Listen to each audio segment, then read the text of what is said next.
What if one of the most celebrated moguls in hip-hop wasn't just hiding a few dark secrets but was allegedly operating a world built on silence, intimidation, and a level of power that allowed him to shape careers, destroy lives, and blur the lines between fame and fear? What if the luxury, the mansions, the private jets, and the extravagant parties weren't just symbols of success, but carefully crafted layers built to hide something far more sinister?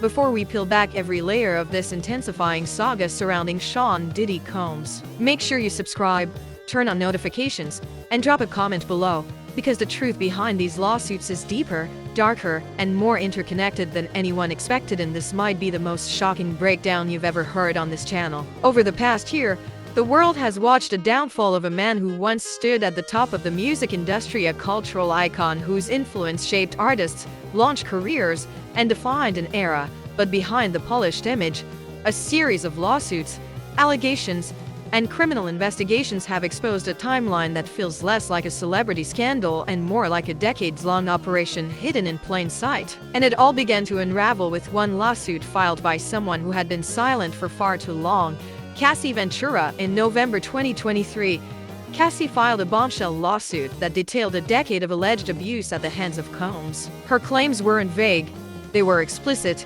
intense, and deeply disturbing. She described being beaten, trafficked, manipulated, and forced into what she referred to as freak-offs, disturbing, highly orchestrated events involving male sex workers, drugs, cameras, and an environment engineered for control. According to her lawsuit, these encounters weren't spontaneous, they were planned, filmed, and allegedly used as leverage to keep her obedient. The lawsuit was settled within a day, but the damage was already done. Cassie's voice broke open a vault that had been sealed for years. People who had whispered their experiences in private suddenly saw that Diddy, one of the most powerful men in entertainment, could actually be held accountable. Then the videos surfaced. A 2016 hotel hallway surveillance clip showing Combs physically assaulting Cassie went viral, sending shockwaves through the public and the industry. It confirmed fears. It validated stories. It reignited memories. That moment, the leak of that footage, was the match dropped onto gasoline. And just as the industry was still processing the reality of what they had watched with their own eyes, victims who thought their stories would never be heard began filing lawsuits one after another. But there was another crucial catalyst: New York's Adult Survivors Act. This law temporarily opened a one-year window, allowing survivors of sexual assault to file lawsuits no matter how long ago the incidents happened. That window was closing in November 2023, and as the deadline approached, a flood of lawsuits against Diddy poured in with force. Former employees, models, industry hopefuls, young artists, some even underage at the time of their alleged abuse, filed claims describing a pattern: grooming, manipulation, drugging, coercion, threats of retaliation, and promises of fame that evaporated the moment someone tried to walk away. The pattern was too consistent, the details too similar, and the timing too aligned to ignore. These cascading lawsuits caught the attention of Homeland Security investigations, triggering a full-scale federal probe, something rarely seen for a celebrity of Diddy's status. In March 2024, federal agents raided his homes in Los Angeles and Miami in a dramatic sweep captured on camera. The footage of officers storming multiple properties painted a picture that the government was taking this very seriously. And in September 2024, Diddy was indicted on federal charges including sex trafficking, coercion, and racketeering under RICO, the same law used to take down mob bosses. Prosecutors accused him of running his own kind of criminal organization, one fueled by his fame, his money, his employees, and his influence. They said he used his businesses, staff, and resources to facilitate years of exploitation. They laid out claims of forced labor, arson to intimidate people, witness tampering, bribery, and a long pattern of alleged sexual and physical abuse. Embedded at the heart of the RICO case were the freak-offs, described as elaborate sexual events involving male sex workers, drugs, cameras, and a setup so intricate that teams had to book hotels, transport participants, deliver cash, clean rooms afterward, and provide supplies like over 1,000 bottles of baby oil. Victims said many of these sessions were secretly recorded and used as psychological control. Prosecutors said that footage acted as collateral, a tool to silence victims and ensure they never exposed what they had been forced into. The trial was explosive.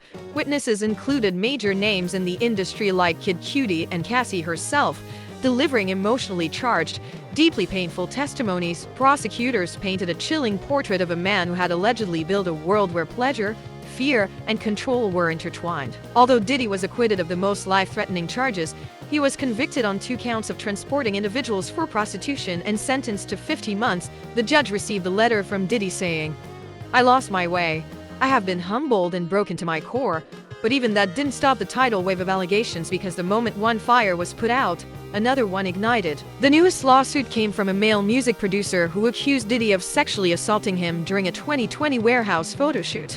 He claimed Diddy exposed himself, masturbated in front of him, demanded he finish him off, and threw a semen-stained shirt at him when he refused. But the most disturbing allegation came from 2021, when the producer said he was brought by CJB Wallace, the son of the notorious Big, to a location where masked men covered his face, and Diddy allegedly forced him into oral sex. Wallace immediately sued the accuser, calling the claims malicious, fabricated, and part of a smear campaign. Diddy's own legal team pushed back, calling the allegations baseless and part of a media circus. But despite their statements, the Los Angeles County Sheriff's Department confirmed an active investigation through its Special Victims Bureau, meaning authorities are taking these claims seriously. Meanwhile, dozens of earlier accusers, from aspiring artists to models to underage victims, continued to describe eerily similar experiences: being drugged, groomed, manipulated, and threatened. Many said saying no to Diddy meant losing job opportunities, facing retaliation, or being frozen out of the entertainment industry altogether. Former employees said they were pressured into silence or forced to clean up after disturbing events. Several said they witnessed threats, bribes,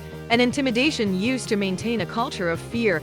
These overlapping stories form a mosaic, a larger picture that prosecutors argue is too consistent to ignore. And now, with every new lawsuit, every newly surfaced detail, and every investigation opening another door into Diddy's private world, one thing becomes clear: this is no longer about music, it's no longer about a celebrity headline or Hollywood gossip. This is a turning point. A cultural, legal, and social reckoning about how far fame can shield someone, how long victims can be silenced, and what happens when one person's power goes unchecked for too long. Diddy's legacy, once defined by music, business, and influence, is now overshadowed by a growing mountain of allegations, each darker than the last. And with the latest Los Angeles case still under active investigation, more accusers stepping forward, and federal prosecutors continuing to monitor developments, this saga is nowhere close to being over. In fact, it may only be entering its most explosive phase. If you want to stay updated on every twist, every filing, every leak, and every new revelation surrounding the Diddy case, make sure you subscribe right now, turn on notifications, and tell me in the comments, are we witnessing a coordinated takedown? Or is the truth finally pouring into the light after years of silence? Your voice matters here. Let's dive into this together.